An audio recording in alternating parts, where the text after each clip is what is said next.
सुप्रभात बच्चों, मुझे आशा है कि आप सब अपने घर पर कुशल पूर्वक होंगे। बच्चों, अपनी पिछली हिंदी की कक्षा में हमने संधि के बारे में पढ़ा था। आप में से किसी ने भी मुझसे कोई प्रश्न नहीं पूछा, तो मैं आशा करती हूँ आप सभी को संधि पाठ आसानी से समझ में आ गया होगा।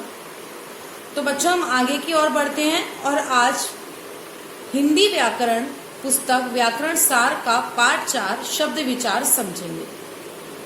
बच्चों, जैसा कि नाम से ही स्पष्ट है शब्द विचार, तो आज हम किसके बारे में जानेंगे? शब्दों के बारे में। हम हिंदी भाषा में जिन शब्दों को पढ़ते हैं वे शब्द कहाँ से आए हैं, किस प्रकार किए गए प्रयोग, उनको प्रयोग करने का तरीका क्या है, या वो किस लिए प्रयोग किए गए, या उनको जोड़कर किस तरह से नए शब्द बनाए गए, कौन कौन सी भाषाओं से लिए गए हैं आदि का अध्ययन हम इस पाठ के अंतर्गत करेंगे। बच्चों, जैसा कि आप सभी बच्चे जानते हो कि हिंदी की जो वर्णमाला है वो अ से लेकर ज्ञ तक है। आ से लेकर आह तक जितने भी वर्ण हैं वो सब क्या कहलाते हैं? स्वर। और का से लेकर ज्ञ तक व्यंजन। वर्ण वह ध्वनि है जिसके टुकड़े नहीं हो सकते, अर्थात अगर हम वर्णों के टुकड़े करेंगे तो वो अपने आप में उनका कोई अस्तित्व नहीं रह जाता है। वर्णों के व्यवस्थित क्रम को वर्णमाला कहते हैं। आपने देखा होगा पुस्तकों में हिंदी की बहुत सुंदर वर्णमाला बनी होती है, जिसमें स्वर, व्यंजन और क वर्ग, ता वर्ग, टा वर्ग यानी कि अलग अलग वर्गीकृत करके उनको वर्णों को लिखा जाता है। वाक्य में प्रयोग होने पर शब्द पद बनता है। अब ये पद क्या होते हैं बच्चों, ये हम आगे जानेंगे। वर्णों के ऐसे समूह को शब्द कहते हैं जिसका कोई अर्थ होता है। बच्चों, जैसे मैंने एक शब्द लिखा कमल, कमल, तो आप सभी को पता है कमल क्या है? एक पुष्प का नाम है। कमल क्या है? एक पुष्प का नाम है। अगर मैं इसको मकाला मकल लिख दूं, यानी कि इसका कोई भी अर्थ निकल कर नहीं आ रहा है। कहने का भाव यहाँ पर क्या है कि जिसका कोई सार्थक यानी कि सही अर्थ निकलता हो वह शब्द होता है। अर्थ विहीन शब्द का कोई भी अस्तित्व नहीं होता। अब हम जानते हैं कि किस प्रकार ये शब्द आए या इन शब्दों को हम किस दृष्टि से देखते हैं।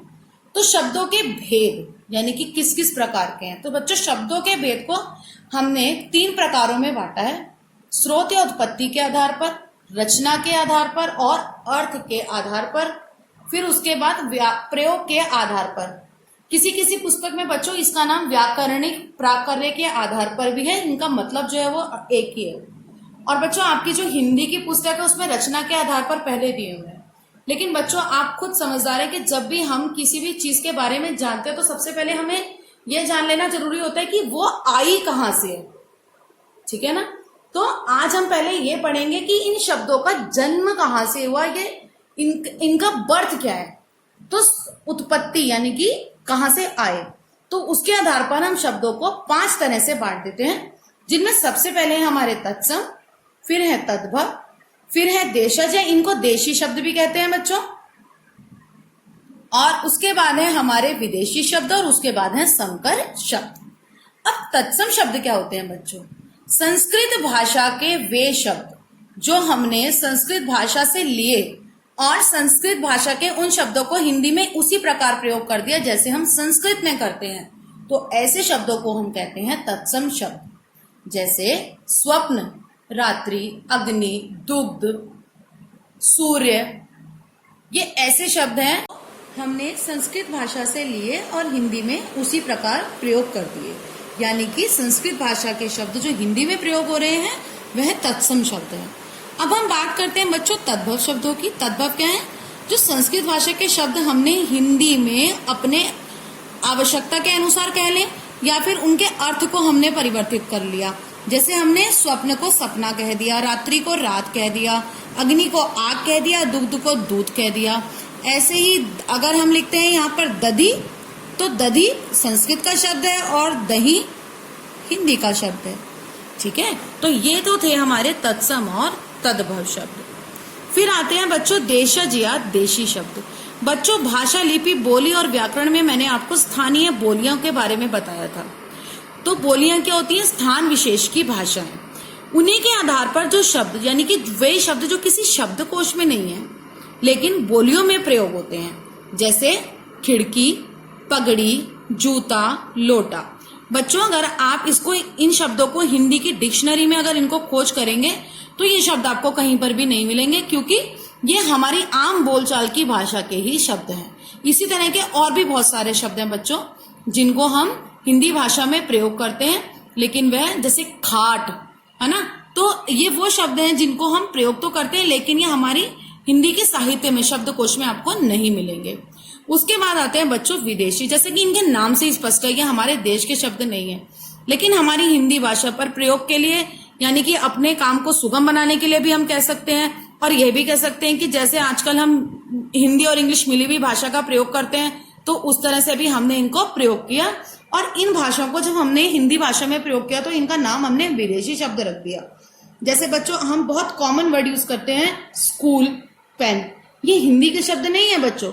हिंदी में स्कूल को विद्यालय कहा जाता है और पेन को कलम कहा जाता है। ऐसे ही कुछ शब्द हैं अरबी, फारसी और बहुत सी भाषाओं के ऐसे शब्द हैं बच्चों जो हमने हिंदी भाषा में प्रयोग किए हैं लेकिन वह हमारी हिंदी भाषा के शब्द नहीं है। जैसे दुकान, चश्मा, ये फारसी के शब्द हैं। औरत, अल्लाह, ये अरबी भाषा का शब्द है।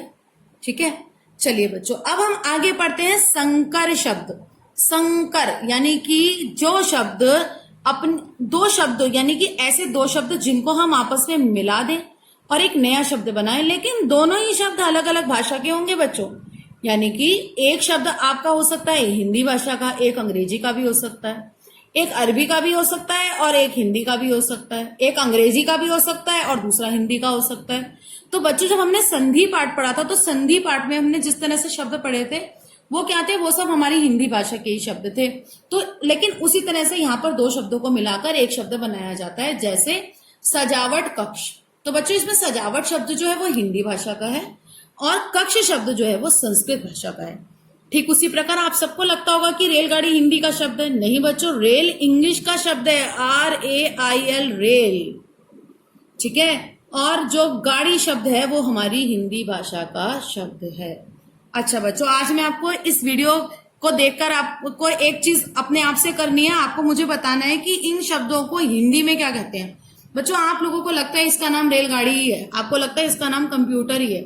ऐसे ही बच्चों जो एक क्रिकेट शब्द है यह भी हिंदी का शब्द नहीं है, इंग्लिश का शब्द है।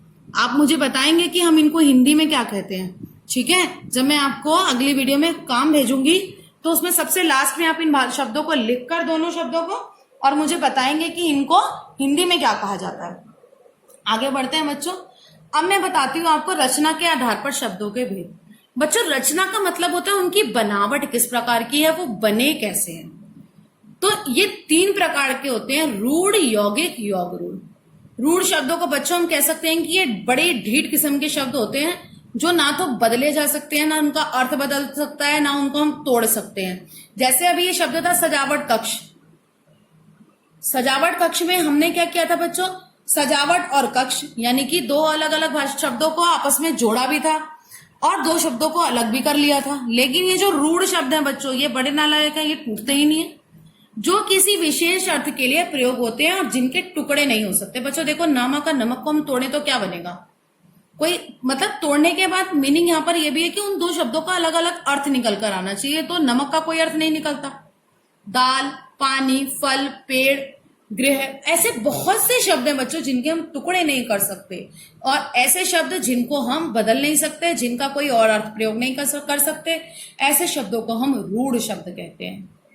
फिर आते हैं बच्चे यौगिक शब्द। यौगिक शब्द क्या होते हैं, जब हम दो भाषाओं के एक ही भाषा के दो शब्दों को आपस में जोड़कर बनाते हैं। बच्चों जैसे हमने अभी संधि पाठ में पढ़ा था, पुस्तक प्लस आलय, हिम प्लस आलय, गुड़ प्लस सवार, यानी कि संधि में जिस प्रकार से शब्द प्रयोग होते हैं उनको हम यौगिक शब्द कहते हैं। उसके बाद बच्चों तीसरे नंबर पर आते हैं हमारे योग रूढ़ शब्द, जो किसी विशेष अर्थ के लिए प्रयोग होते हैं। विशेष अर्थ से कहने का मतलब बच्चों यहाँ पर यह है कि जैसे हमने यहाँ पर शब्द प्रयोग किया था घुड़सवार, तो घोड़े पर सवार हमें समझ में आ रहा है कि घोड़े पे सवारी करने वाले के लिए बात हो रही है। पुस्तक प्लस आलय, अर्थात कि पुस्तक और आलय घर पुस्तकों के घर पुस्तकालय के लिए बात हो रही है।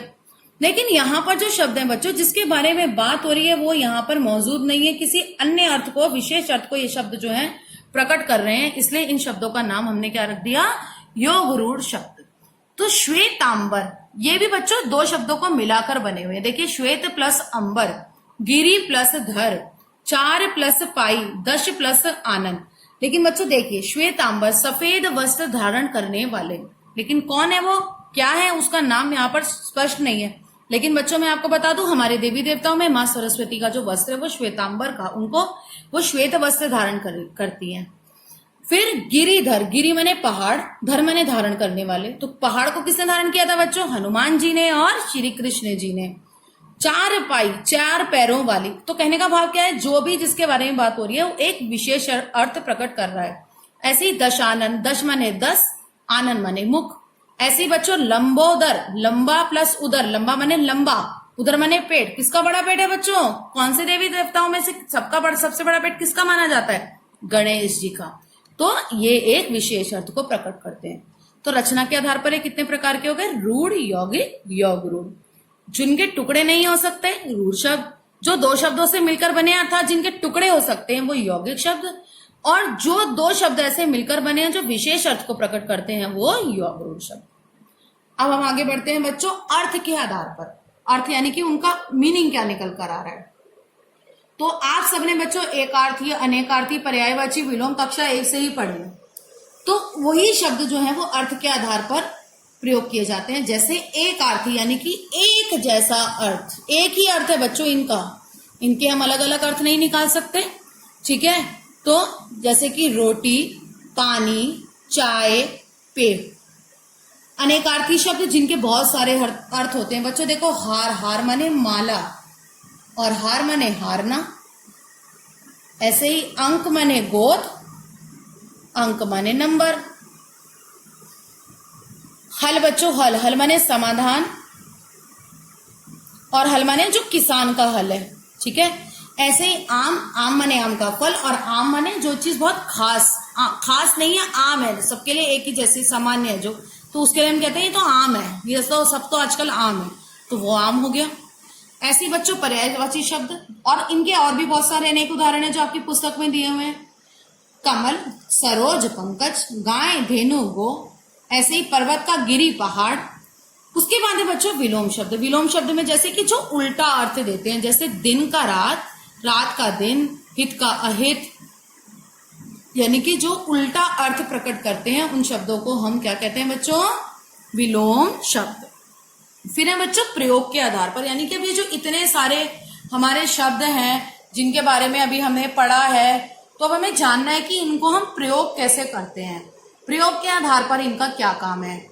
तो बच्चों इसमें क्या होता है, तो इसको हमने 2 कैटेगरीज में यानी कि 2 भागों में बांट दिया, विकारी और अविकारी।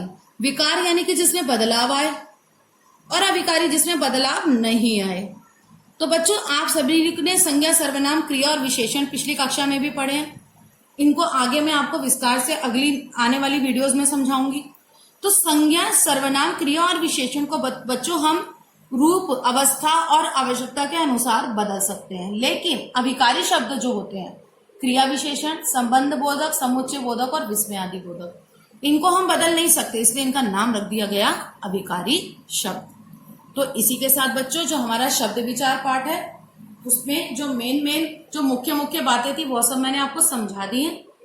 आज आपको यह पाठ सिर्फ पढ़ना ही है और समझना ही है। आज आप सभी क्या करेंगे, वर्ण की परिभाषा, वर्ण शब्द की परिभाषा लिखेंगे।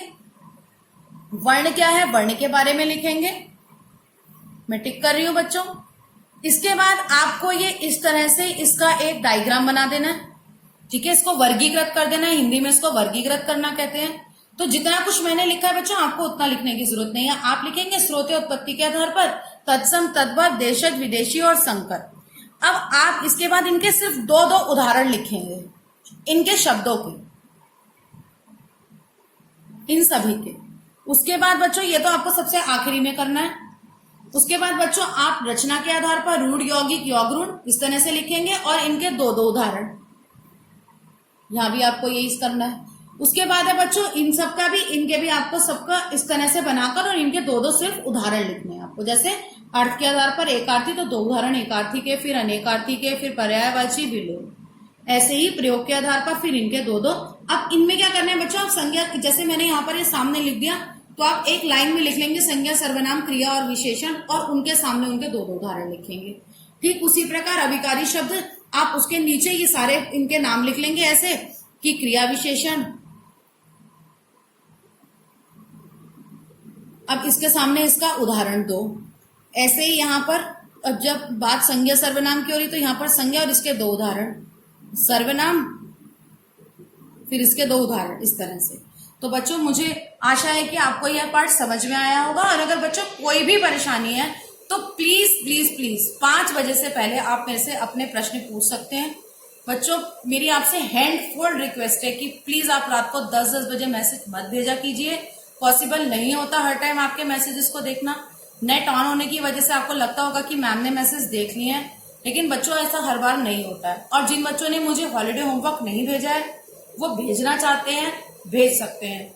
और अभी तक भी जिन बच्चों का वर्क नहीं आया है, जो अभी जब हमने ये जुलाई से क्लासेस स्टार्ट की हैं, जब से वो बच्चे वर्क नहीं कर रहे हैं, वो भी अपना छूटा हुआ वर्क अगर भेजना चाहते हैं तो भेज सकते हैं। धन्यवाद।